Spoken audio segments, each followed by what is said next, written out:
Hello everyone and welcome back to our channel. In this video, we will talk about the chapter number 8 of class 12th, that is Human Health and Diseases.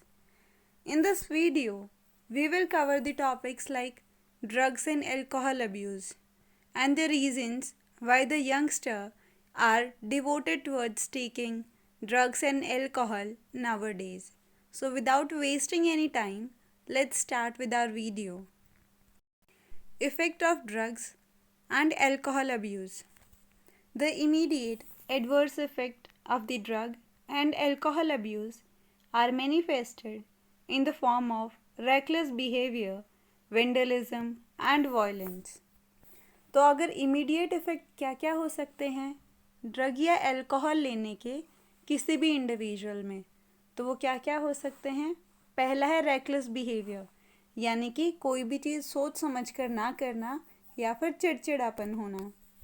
दूसरा effect है vandalism. Vandalism का मतलब होता है आवारा घूमना, कहीं भी आना जाना। तीसरा है वॉयलेंस, यानी कि हिंसा। The excessive doses of the drugs may lead to coma in death due to the respiratory failure, heart failure or the cerebral hemorrhage. तो अगर कोई इंसान बहुत ज़्यादा अमाउंट के अंदर ड्रग्स का कंजप्शन अगर शुरू कर दे तो उससे क्या हो सकता है उस इंडिविजुअल को कि वो कोमा में भी जा सकता है और उसके अलावा उसकी डेथ भी हो सकती है। किन किन रीज़न की वजह से? या तो उसका रेस्पिरेटरी फेलियर हो, यानी कि जो रेस्पिरेटरी ऑर्गन है वो काम करना बंद कर दे, या फिर जो उस इंडिविजुअल का जो हार्ट है वो काम ना करे, या फिर जो ब्रेन का जो सेरिब्रल वाला हिस्सा होता है वो हैमरेज हो जाए, यानी कि वो रुक जाए, वो काम ना करे। तो इसकी वजह से या तो वो इंडिविजुअल कोमा में चला जाएगा, या फिर अगर कोई और ज़्यादा सीवियर कंडीशन है तो वहाँ उसकी डेथ भी हो सकती है। A combination of drugs or their intake along with alcohol generally results in overdosing and even death. तो अगर कोई भी 2 या 3 ड्रग को अगर कॉम्बिनेशन में लिया जाए, यानी कि मिक्सअप करके लिया जाए, या फिर 2 या 3 अलग अलग तरीके की जो अल्कोहल आती हैं उन बेवरेजेस को अगर मिला के कंज्यूम किया जाए तो उसके जो रिज़ल्ट होंगे वो बहुत ज़्यादा ख़तरनाक हो सकते हैं। उससे क्या हो सकता है इनके कॉम्बिनेशन की वजह से? या तो ओवरडोज हो सकता है और उसी की वजह से जो इंडिविजुअल है उसकी डेथ भी हो सकती है। The most common warning sign of drug and alcohol abuse among youth include the drop in academic performance, unexplained absence from the school or college, lack of interest in personal hygiene, withdrawal, isolation, depression, fatigue, aggressive and the rebellious behavior, deteriorating relationship with family and friends, loss of interest in hobbies, change in sleeping and eating habits, fluctuation in weight, appetite etcetera. तो अगर कोई भी youngster है, अगर वो drug या alcohol के consumption की तरफ जा रहा है तो उसके कॉमन साइन क्या क्या हो सकते हैं जो कि ये शो करें कि वो इंडिविजुअल गलत रास्ते पर है। तो उसके एग्जांपल हैं कुछ कि उसकी जो एकेडमिक परफॉर्मेंस है, यानी उसकी जो क्लासरूम जो परफॉर्मेंस है, जो उसकी पढ़ाई लिखाई है उसके अंदर ड्रॉपेज हो जाए, यानी कि उसमें उसकी परफॉर्मेंस कम हो जाए। स्कूल या कॉलेज से उसका एब्सेंट रहना। पर्सनल हाइजीन, यानी कि खुद की साफ़ सफाई में उसका कोई इंटरेस्ट ना होना। विड्रॉल, यानी हर एक चीज़ से दूर रहना। आइसोलेशन का मतलब है बिल्कुल ही खुद को दूसरी चीज़ों से सेपरेट कर लेना। डिप्रेशन, फटीग का मतलब होता है हमेशा थके हुए रहना। अग्रेसिव यानी ज़्यादा गुस्सा, और रिबेलियस बिहेवियर मीन्स कि किसी की बात ना सुनना। और जो उसके फैमिली और जो फ्रेंड्स हैं उनके साथ उसके रिश्ते भी ख़राब होना। कोई भी उस इंडिविजुअल की जो हॉबीज़ होती हैं उनके अंदर उसका कोई इंटरेस्ट ना रहना। जो उसके सोने और जो खाने पीने की जो आदत है उसके अंदर चेंज आना। जो उसका नॉर्मल वेट है उसके अंदर फ्लक्चुएशन होना, यानी कि बदलाव होना। और एपिटेट यानी कि भूख वगैरह ना लगना। तो ये कुछ कॉमन सिम्टम्स हैं जो कि शो करते हैं कि कोई भी जो इंडिविजुअल है वो जो ड्रग या फिर अल्कोहल के कंजप्शन की तरफ बढ़ता जा रहा है।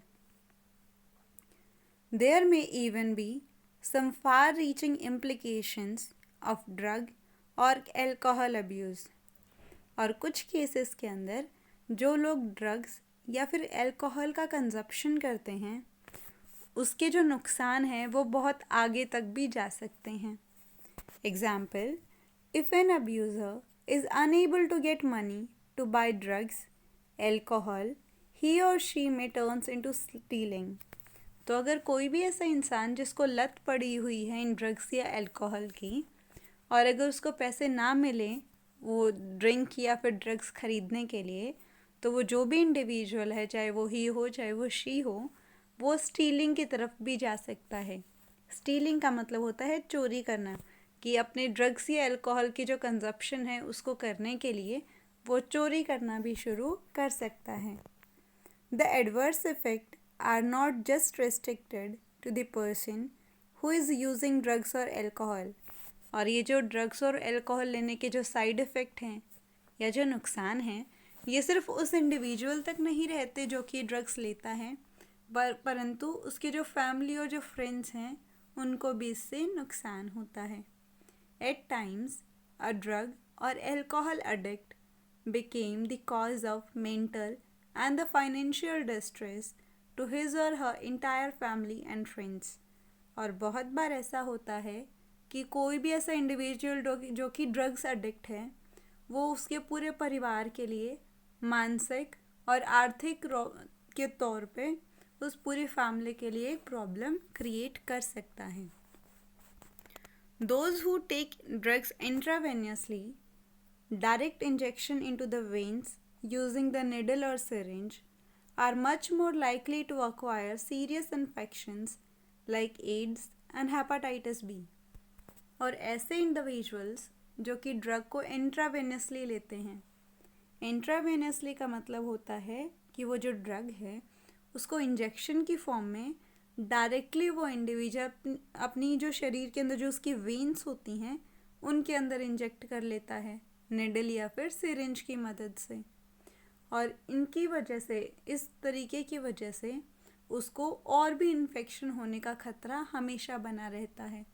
और इन्फेक्शन का मतलब है एड्स का और हेपेटाइटिस बी का खतरा हमेशा बना रहता है।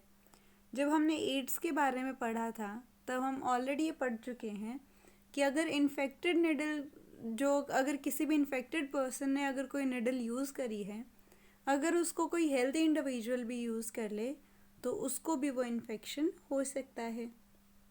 The viruses which are responsible for these diseases are transferred from one person to another by sharing of infected needle and syringe. तो जो वायरस एड्स और हेपेटाइटिस बी जैसे बीमारियां फैलाते हैं वो एक इंसान से दूसरे इंसान तक ट्रांसफ़र हो सकते हैं इन इन्फेक्टेड निडल या फिर सिरिंज के यूज़ करने की वजह से। Both AIDS and hepatitis B infections are chronic infections and ultimately fatal. और ये दोनों ही बीमारियां, चाहे वो एड्स हो चाहे वो हेपेटाइटिस बी हो, दोनों के दोनों इन्फेक्शियस इन्फेक्शन है, यानी कि एक दूसरे से ट्रांसमिट होने वाले इन्फेक्शन हैं एंड अल्टीमेटली फेटल। और इनमें हमेशा जान जाने का खतरा बना रहता है। Both can be transmitted through the sexual contact और इन्फेक्टेड ब्लड। और ये दोनों ही ऐसे बीमारियां हैं जो कि सेक्शुअल कॉन्टैक्ट और ब्लड इन्फेक्टेड जो ब्लड होगा उसके ट्रांसफ़र की वजह से भी इंडिविजुअल के अंदर हो सकती हैं। The use of alcohol, drug during adolescence may also have long-term effect. It could lead to a heavy drinking in adulthood। और अगर आप टीनेज के टाइम पे अल्कोहल का कंजप्शन कर रहे हैं तो उसका इफ़ेक्ट आपकी आगे वाली लाइफ पे भी हो सकता है। फॉर एग्ज़ाम्पल, जब वो इंडिविजुअल एडल्ट हो जाएगा यानी कि मैच्योर हो जाएगा तो उस टाइम पे वो एक हैवी ड्रिंकर यानी कि बहुत ज़्यादा ड्रिंक करने वाला भी इंडिविजुअल बन सकता है। The chronic use of drugs and alcohol damages the nervous system and liver cirrhosis. तो अगर ये जो ड्रग्स या फिर जो अल्कोहल जो लोग यूज़ करते हैं उससे उनका जो नर्वस सिस्टम है प्लस जो लिवर है वो ख़राब भी हो सकता है। और लिवर ख़राब होने की वजह से जो बीमारी होती है अल्कोहल या ड्रग की वजह से उसको हम बोलते हैं सिरोसिस। यानी इस बीमारी के अंदर लिवर ख़राब होने लगता है अल्कोहल के कंजप्शन की वजह से। The use of drug and alcohol during pregnancy is also known to adversely affect the fetus.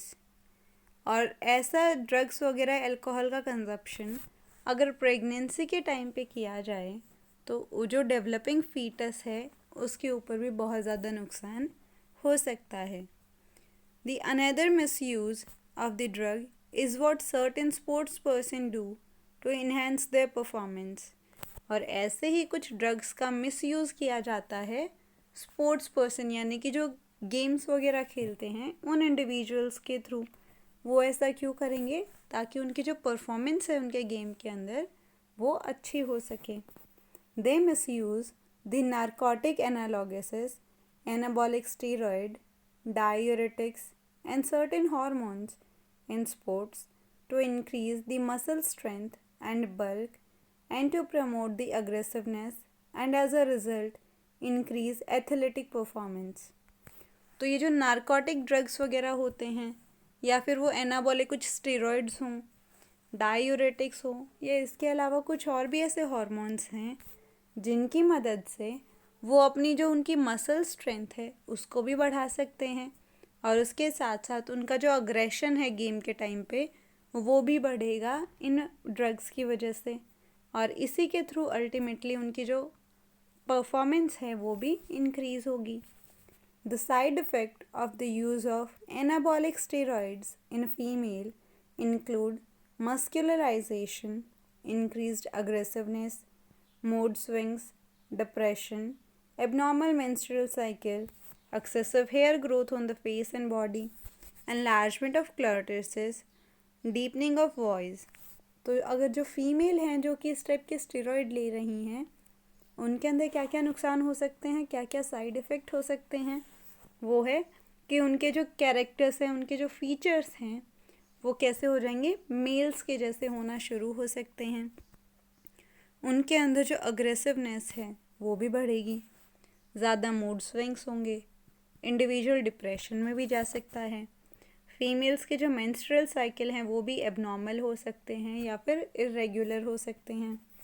उनके जो फेस है और जो बॉडी है उसके ऊपर जो हेयर ग्रोथ है वो बहुत ज़्यादा होने लग जाएगी और उनकी जो वॉइस है वो भी काफ़ी ज़्यादा डीप हो सकती है, क्योंकि नॉर्मल कंडीशंस के अंदर जो फीमेल की वॉइस होती है वो हाई पिच की होती है।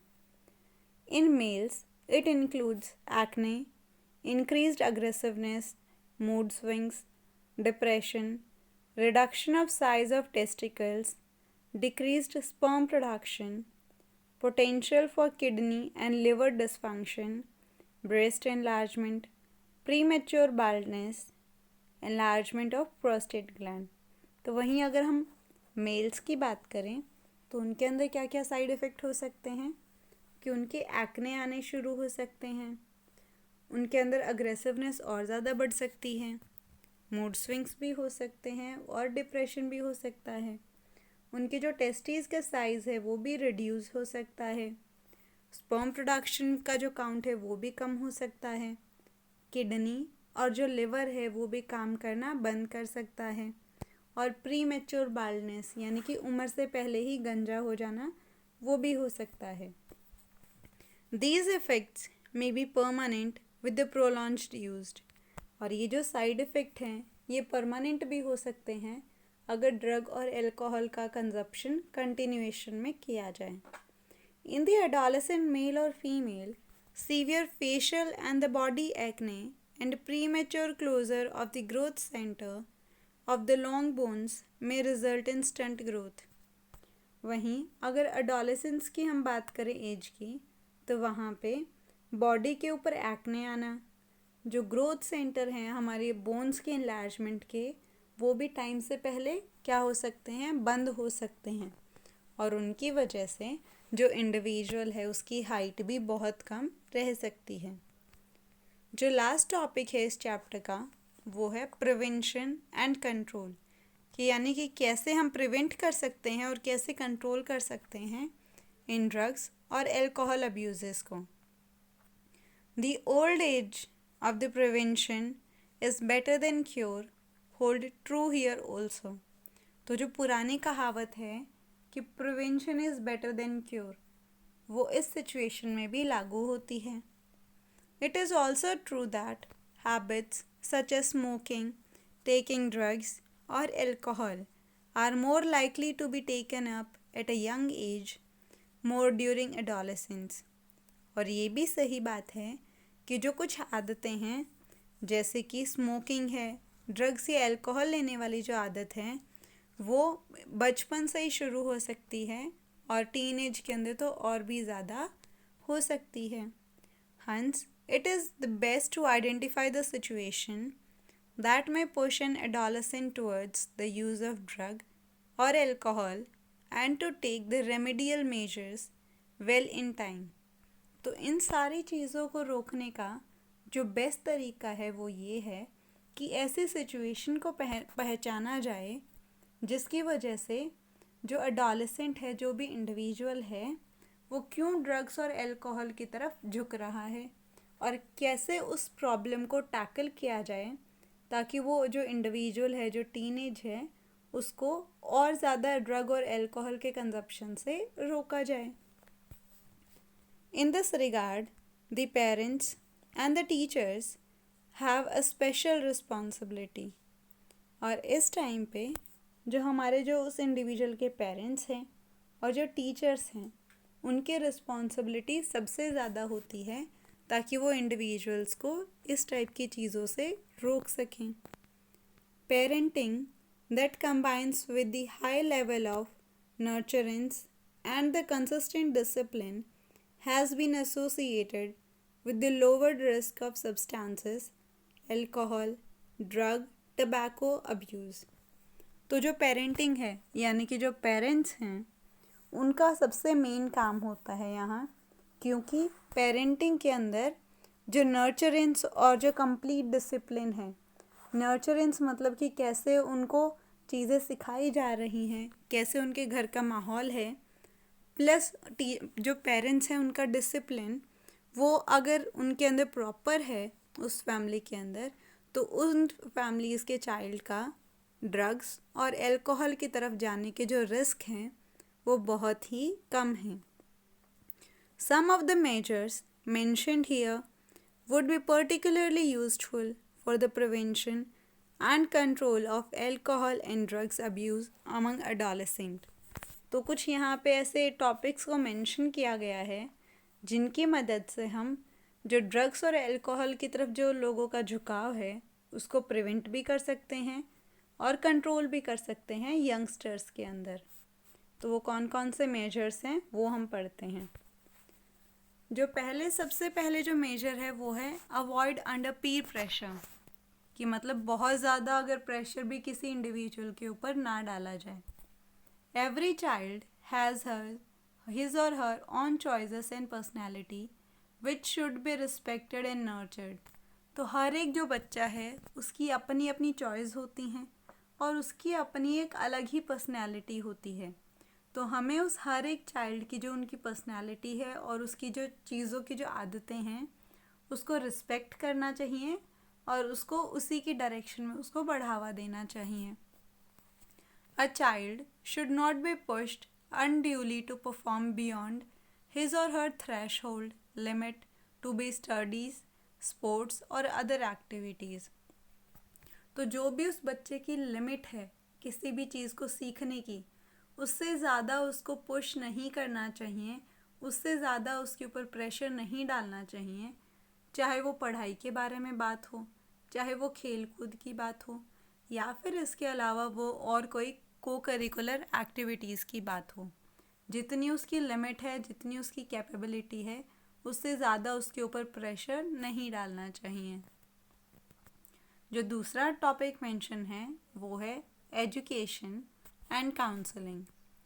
Educating and counseling him or her to face problem and stresses and to accept the disappointments and failure as a part of life.